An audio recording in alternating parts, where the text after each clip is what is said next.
I never used to wake up in the middle of the night until I became a single dad. These days, my sleep ran light, like I was always half listening for the creak of my daughter's bedroom door or the soft whimper of a bad dream. But that night, it wasn't her voice that pulled me from sleep. It was the sound of knuckles tapping my front door, urgent quiet, like whoever stood out there didn't want to wake the whole world, just me. I glanced at the clock. 2:03 a.m. My house sat at the far end of our quiet little street, just beyond the old sycamore trees and the rusted stop sign the county never bothered fixing. No one came here by accident. I slid out of bed, careful not to wake Emily, and padded, barefoot through the house, heart already picking up pace. Maybe it was instinct, maybe something else. When I opened the door, she was there. Mara. She wasn't crying, not exactly, but her lips were pressed together like she was holding something in, and her right eye had started to swell. There was something raw about her presence, like she'd been running but wasn't sure where she was headed. He hit me again, she said softly. I didn't know where else to go. The porch light flickered above her, casting a faint golden glow over her features. 40 maybe, tired but not broken, beautiful in a way that didn't call attention to itself. Mara had always carried herself like someone who didn't ask for help unless she meant it. I stepped aside without a word. She slipped past me, hugging her coat tighter around her shoulders as if she could still feel the weight of his hand. Inside, the house was dim, except for the nightlight humming from the hallway. Emily's drawings cluttered the fridge, and a half-folded basket of laundry sat beside the couch. I didn't apologize for the mess. She wasn't the kind of person who cared. I'll grab you a blanket, I said, voice low. She nodded once, and sat on the far edge of the couch, eyes scanning the room like she hadn't been in this space dozens of times before. She'd come by for birthday parties, school fundraisers, even once helped me fix a leaky pipe under the sink when I was too proud to call a plumber. We'd known each other for years, but not like this. Not like a woman fleeing her home in the dead of night. Not like someone I couldn't stop looking at, even while pretending to care only about the bruise on her cheek. As I bent to grab the extra quilt from the linen closet, a strange calm washed over me, not because the situation made sense, but because deep down, I knew this night was going to change something, maybe everything, and I wasn't scared of that. I set the quilt beside her, then ducked into the kitchen to warm up some chamomile Tino caffeine, just something to hold. The kettle hissed low, and for a while, the only sound in the house was water meeting ceramic and the soft hum of the refrigerator. When I brought her the mug, our fingers brushed, just slightly, but enough. Still add too much honey, I see, she said, sipping with a crooked smile. I chuckled. Some things never change, and some things do, I thought, but didn't say. Mara and I had history, but not the kind people gossiped about. It was the quiet kind, the kind that built itself slowly over years of proximity school runs, shared glances at neighborhood barbecues, polite laughs during awkward PTA meetings. Our kids had gone to preschool together. Her son Jake had once knocked out Emily's tooth in a bouncy house and cried harder than she did. I remembered the first time she'd come over without her husband. He was out of town, she'd said, and her sink was backed up. I'd told her I wasn't exactly Bob Vela, but she brought over a wrench and a six-pack, and we figured it out. That was the first time I'd seen her laugh like she meant it. Though, the laugh didn't come easy. It was more a memory of a laugh, but it was there. I can sleep on the floor, if it makes you more comfortable, I offered gently. She raised an eyebrow. In your own house? I shrugged. Well, it's not every night I get an unexpected guest at 2 a.m. Guess I'm breaking all kinds of routines tonight, she muttered, then leaned back on the couch and exhaled. A beat passed, then another. I noticed how her fingers curled tight around the mug, like it was the only solid thing she could hold. Onto her jacket had fallen open, revealing a faded sleep shirt underneath one with a rip near the shoulder seam. I looked away before my thoughts could go too far. You sure you're okay? I asked. Softer this time. She hesitated, then nodded. I'm just tired, she said. Not the kind sleep fixes, the other kind. I sat in the armchair across from her, not too close, not too far. Somewhere in that middle space we'd always lived in. You've been carrying it alone a long time, I said. She blinked at that like it caught her off guard, but she didn't argue. Outside, the wind picked up, a tree branch tapped the window, and I realized I hadn't locked the side door. I stood to check it, but when I returned, Mara was curled up on the couch, blanket pulled over her knees, eyes open. You can't sleep like that, I said. Your neck's gonna hate you in the morning. She sat up slightly, squinting toward the hallway. Where's Emily? In her room, I said. She won't wake up. Trust me, the girl sleeps like a rock. She hesitated again. I could maybe sleep in her room, if that's not too weird. Not weird, I said quickly. Not at all. There's a spare mattress on the floor in there from her last sleepover. I'll grab it. A few minutes later, we stood at the doorway of my daughter's pink-walled room. Stuffed animals lined the shelves, and the air smelled like strawberry shampoo and old crayons. She's lucky, Mara whispered, to have you. I glanced at her. I'm the lucky one. Our eyes met for just a second too long. She looked away first, but not before I saw something in her gaze I hadn't dared to name before. Need, maybe. or longing, or maybe just the simple desire to be seen. She stepped inside, clutching the blanket. As I turned to leave, she called out, "Thanks for opening the door." And I replied, quietly, "Always." The storm rolled in faster than anyone expected. It started with a distant hum, just thunder over the horizon, but by mid-afternoon, the clouds had turned gunmetal gray, the air thick and electric, like the sky was holding its breath. I'd gone to pick up Emily from my sister's place, figuring I'd give Mara a little space. When I got back, rain was hammering the windshield and the roads were already starting to flood. Mara was standing barefoot in the kitchen when I came in, her hair damp, her sleeves rolled up, washing dishes like she belonged there, like this was her house too. "Storm came in fast," I said, shaking off water near the door. She turned and offered a small smile. "It's kind of beautiful though, isn't it?" Lightning flashed through the kitchen window behind her. For a second, she looked almost otherworldly, backlit and soft, eyes reflecting gold. I wanted to say yes, but not about the storm. "It is," I said, but my voice came out rougher than I meant. The power flickered, then went out completely.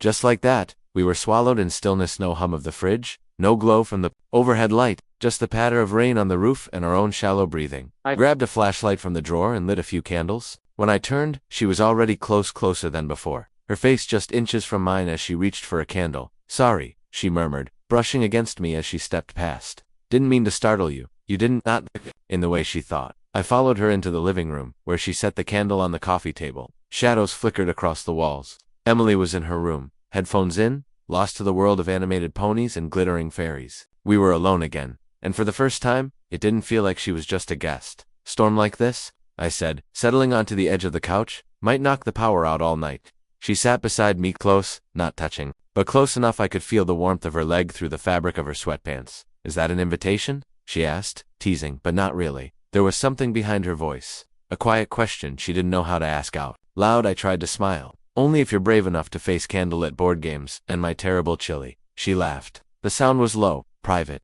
It filled the space between us in a way nothing else could. She turned to face me, legs curled under her, and for a long moment, she just looked at me really. "Looked, what?" I asked, half nervous. "You've changed," she said softly. "Since the divorce, since you got full custody." "Changed how?" "You're lighter, like you stopped holding your breath." I didn't know what to say, so I said nothing. She reached out suddenly, brushing her fingers against my forearm. Just a light touch, but it stopped the world. My skin buzzed under her fingertips. "Is that okay to say?" she asked, voice dropping. "Yeah," I whispered. "It's okay." She didn't move her hand. I didn't move away, but inside, my thoughts were spiraling. I'd spent so long keeping things neat, clear, appropriate. I was a father, she was a married woman, well, until recently. And yet, here we were, inches apart, breathing the same uncertain air. I could still smell the faint citrus in her hair from the shampoo she used. Her nails were short, clean. Her thumb brushed the edge of my wrist like she didn't realize she was doing it. "I didn't mean to make this complicated," she said suddenly, her voice pulling back even as her hand remained. I couldn't go back there. "Knock, tonight. You don't have to explain," I said. "You never have to explain." But I wished she would. "I feel like I'm standing in someone else's life," she said. "Like I stepped out of mine and landed somewhere that doesn't quite fit but feels better anyway." I swallowed. "You're safe here," she nodded, eyes flicking to my mouth for a fraction of a second, then back to my eyes. "I know." I shifted, unsure whether to move closer or further. My hand hovered near hers, unsure if I was allowed to close the distance, unsure if I wanted to, or if I needed to, because if I kissed her, if I crossed that line there'd be no pretending it hadn't happened. "You cold?" I asked, because it was safer than saying what I really felt. She shook her head. "No, just, her breath hitched. Just trying not to want something I can't have." And that's when the silence between us turned into something else entirely. It wasn't just quiet, it was loaded. I turned to her fully now. My hand brushed hers this time on purpose, and she didn't pull away. "Mara," I said. She looked up, but the words got stuck, because in that moment, every reason not to reach for her screamed inside. Me, my daughter, her trauma, our history. But beneath all that, something deeper pulsed. A need I hadn't allowed myself to feel, a want that had waited too long. We didn't kiss, not yet, but when her shoulder leaned gently into mine, and our hands stayed locked, unmoving between us, it was clear we were already past the point of no return. The storm didn't let up. If anything, it grew louder, whined, whistling through the eaves, rain hammering the windows like it was trying to get inside. But we didn't move. Mara sat close beside me. The glow of the candle painting flickers across her face, softening the shadows under her eyes. Our hands were still resting together on the couch cushion. Neither one of us had made a move, but neither of us had let go. I could feel the weight of everything unsaid pressing against my chest like a stone. I was used to carrying silence, especially after my ex left, But with Mara, it wasn't just silence anymore, it was something electric, fragile, waiting. She shifted slightly, her knee brushing against mine. It wasn't deliberate, but it wasn't an accident either. You okay? I asked, voice low. She nodded. I think so. Another pause. Then, softly, can I ask you something? Yeah, of course. She looked at me, really looked at me, and I felt something drop in my stomach.